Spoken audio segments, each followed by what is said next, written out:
Good morning, good morning. This is LA from the Salon. So I'm recording from a different venue today. I'm still at my house. I'm still in the vicinity of the Salon, but I am in my bedroom getting my morning walk in before I go to my full-time day job.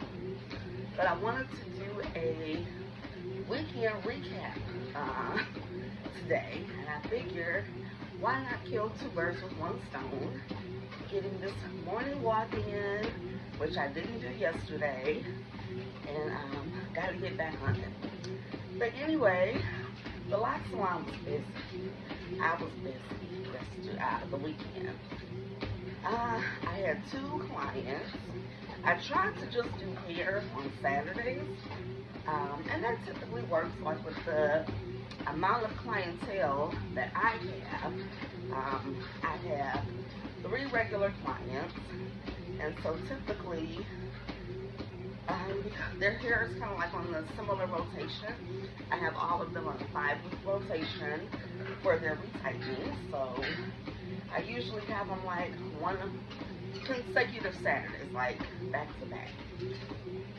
But this particular weekend or this month, my one client, what I posted about the previous week, the client that came for her appointment but wasn't able to stay, had to reschedule her for Saturday.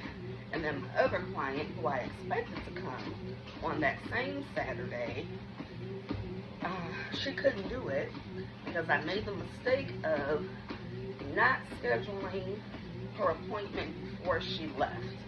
A mistake, an oversight that I won't let happen again. So to make sure she didn't really get out of rotation or have to wait an additional week, I scheduled her for a Sunday, and which worked good for her calendar. And but basically that just had me doing hair Saturday and Sunday.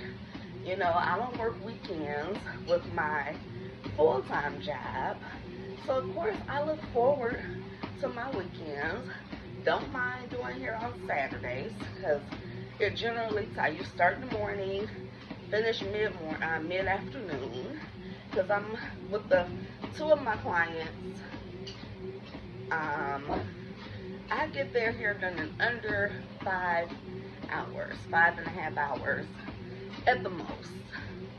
But my client that came Saturday, she is the last person that I installed. I think I did her installation in November. She has a lot of hair. She has a lot. She's very high density. She has the amount of locks probably that I have. So I feel like I got a dose of what people go through when they were doing my hair. You know, when people be like, oh, you got a lot of hair, girl. And I'm like, we all got a lot of hair. We all got a lot of locks, right? But yeah, it's different.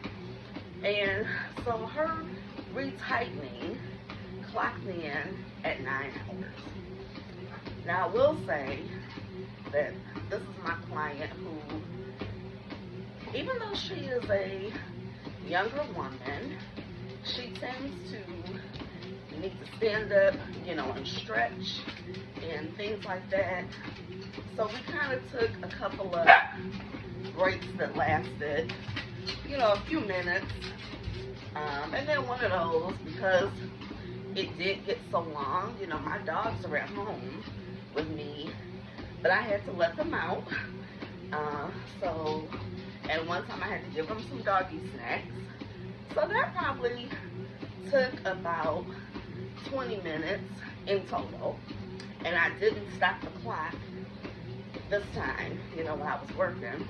Normally, if I'm taking a break, which I typically don't do unless I'm doing a full establishment, because there's just no need for me to really take a break, you know, if I'm only working 4.5, 5 hours. You know, I can power through it, drink water, If I need breakfast, I usually do like a boiled egg or something, or have something real close by so I don't have to walk away. Whew. But anyway, woo, like my cousin used to say, in the trenches.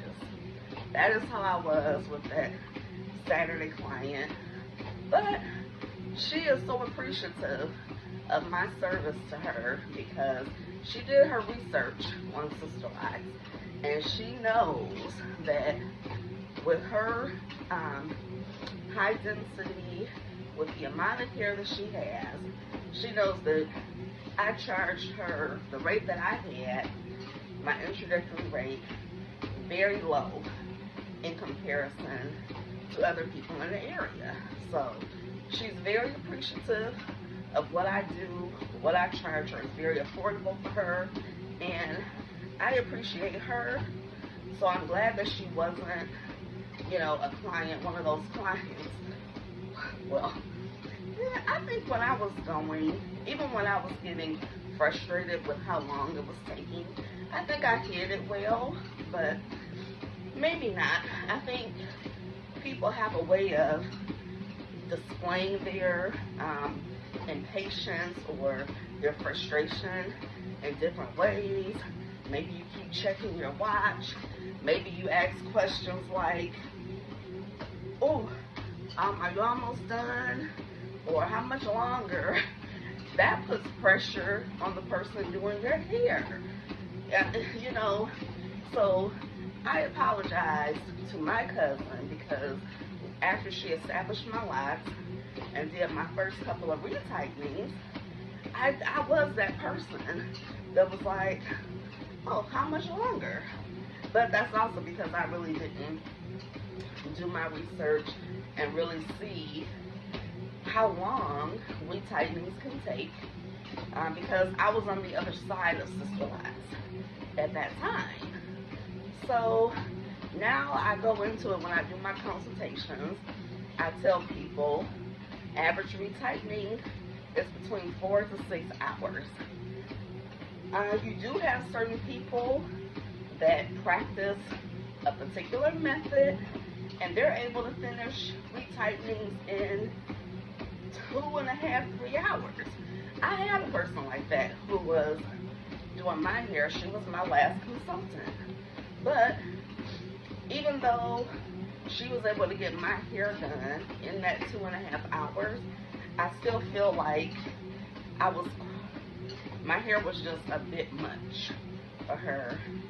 And after I told her that I took the Sister Lock consulting class, she wasted no time encouraging me to start retying my own hair. She claimed that that would help me get faster at retightening. I disagree, because how I do my own hair, you know, your hands are like up like this, and you know, it's different doing your own hair versus having somebody in front of you. Your arms are not over your head. So anyway, I think that was just her way of getting me out of her chair, because she's able to do her retightenings in the short amount of time. I feel like she is able to do more hair, you know, so she probably had like 5 clients coming within a week, to where, because of the time that it takes me right now, because I only have 3 clients, I do have the luxury of not scheduling people during the week, because I don't think I would do well coming home from work and then doing somebody's hair. I prefer not. So I like to be fresh and do it in the morning. So my clients right now, they get my Saturdays. But it's never my intention to have a Sunday. And then 2, because my client goes to church, I let her come. She came after 3, or came at 3. So it just made for a later day. But yesterday that wound up being perfect because I had that client Saturday morning that took 9 hours, I needed every bit of my Sunday morning and afternoon hours to rest. That's what I did. I rested. I stayed in the bed. Oh, ate my leftover pizza from Saturday, warmed it up, got back in the bed. So I definitely made the schedule work out. But a couple of things I realized, maybe just one. I need a new chair for my clients. So, in talking to my cosmetologist friend, he told me when I was talking to him about my chair is he said it's not a styling chair. It's a salon chair, kind of like what barbers more so use, because it allows the client to lay back. So, you know, when the men get their hair stuff done, or even with women, when they're doing eyebrows, they want to lay you back in the chair. That's a great feature. And having that feature on my chair is very handy when I'm doing an establishment. But it's very awkward, you know, so I kind of really don't like to have my clients lay back, because like with my client Saturday, she's typically on her phone, right? Most of us are. If you're not on your phone, maybe you're watching the TV that I have on. So if I lay you back for my convenience, I'm thinking, you got your phone like this. Who wants to do that? I wouldn't want to do that. And that's one of my things when I do people's hair. The way I approach my clients is, what would I want done? You know, how would I want to be treated? And but that's a little bit to my detriment, because when I'm doing hair in my chair, because I'm short, even though I have my chair at the lowest setting, it's like my clients can still not be low enough for me from my height. So I might be able to do all of this part of their hair about up to here with not a lot of strain. But when I get up to that top part, I find myself, I have the stepper, the exercise stepper. My daddy bought that for me when we happened to be at a Dunham's near the movies that we were going to. But we bought that, he bought that for me for exercise purposes, and here I am. I probably used it for the correct purpose once or twice. I did a step workout on from YouTube, but I use it for my salon business, so I have to put the stepper down on the floor so that I could reach the top of my client's head.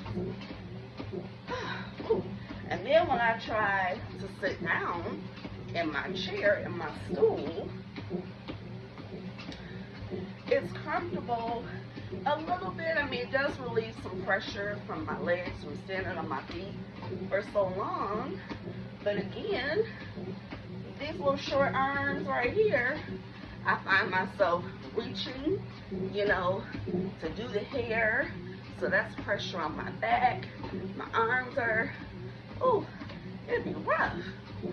So I want to fix that, because if you watch my video that I posted about kind of my growth as a salon owner, home salon owner, I started out doing hair in this accent chair that I had. And apologies that I couldn't post the chair, because that was my intention, to post a picture of the chair that I used to work in. But I don't know what happened to the picture, and I didn't feel like going through my deleted pictures to see where it was. But anyway, I didn't have these problems with my arms when I was doing, you know, two-strand twists. Even when I had my transfer clients, it was just easier because the chair was very comparable to my height. You know, my clients' heads were just lower, so it just wasn't this thing where I'm reaching up. Only when I had my tall nephew, he was a little taller for me, but I didn't have to use a stepping stool or anything when I did his hair. So I have a conversation with my cosmetologist friend, you know, and he was like, yeah, you need a styling chair. And needing a styling chair, he said that chair doesn't lay back and all of that. And I think that's going to be more sufficient for me for retightings, at least. So I think what I'm going to do, I'm not going to get rid of my salon chair, but I'm going to buy the styling chair, and I'll just use my salon chair maybe when I do those establishments. So that's what I'm going to do.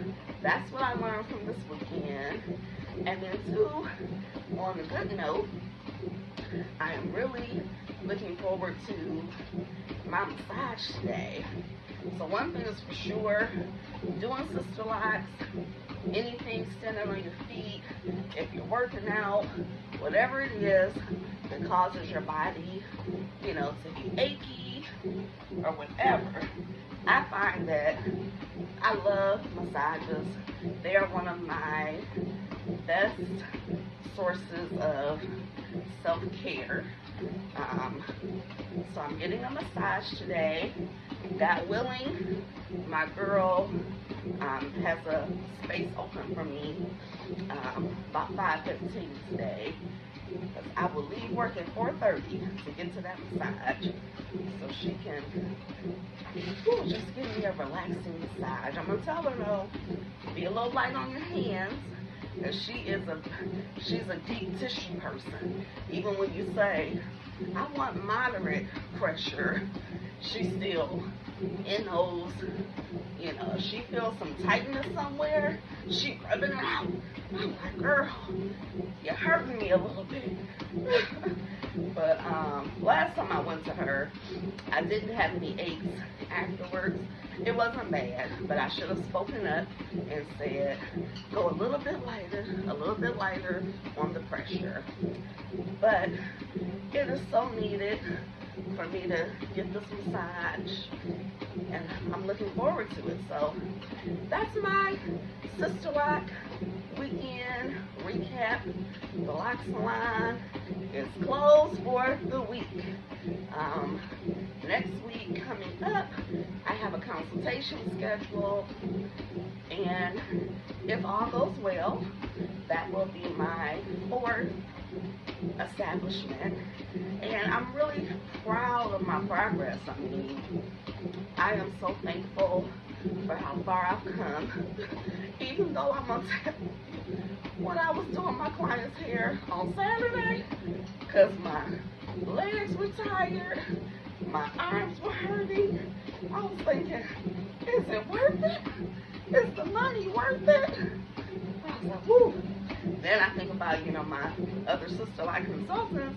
That's why they charge what they charge, though. Real talk, it is wearing on our body. And if you take the amount of money that you might charge, like with me, if I'm charging $125 for retightening, but it's taking me 5-6 hours, how much is that per hour? Not a lot for the wear and tear on my body. So, but for me, I'm not ready to pass that cost off to my clients. For me, I want to use that as motivation to work on my retightening method to increase my speed. And so the client that took 9 hours, that was her first full retightening. She did come 4 weeks after her establishment, but That was a retightening appointment, but in 4 weeks she didn't have as much new growth. And then this week, because she didn't come the week that she was scheduled, we actually had maybe an additional 2 weeks, so it wound up being 6 weeks for her retightening, as opposed to the 5 that I want to keep her on. And quite frankly, if I find that it still takes like close to 7 hours for her retightening, she might have to be a 4-week rotation. So when you're doing somebody's hair for the first time, you know, new client relations, you kind of have to get a feel for how it's going to be, and we make adjustments along the way. I started off with 5 weeks because I did want my retightenings to be shorter, not have as much new growth. Because I would say, even my client that I did on Sunday, I might be able to push her back 6 weeks, because she didn't have a huge amount of new growth in the 5 weeks from her previous appointment. So, you know, we make adjustments based on what we're seeing. So, that's it. I'm out. Ooh, I got 5 more minutes on this treadmill. Ooh, and I'm going to jump in the shower and get myself ready for work. Till next time, have a great week, and see you in the next video.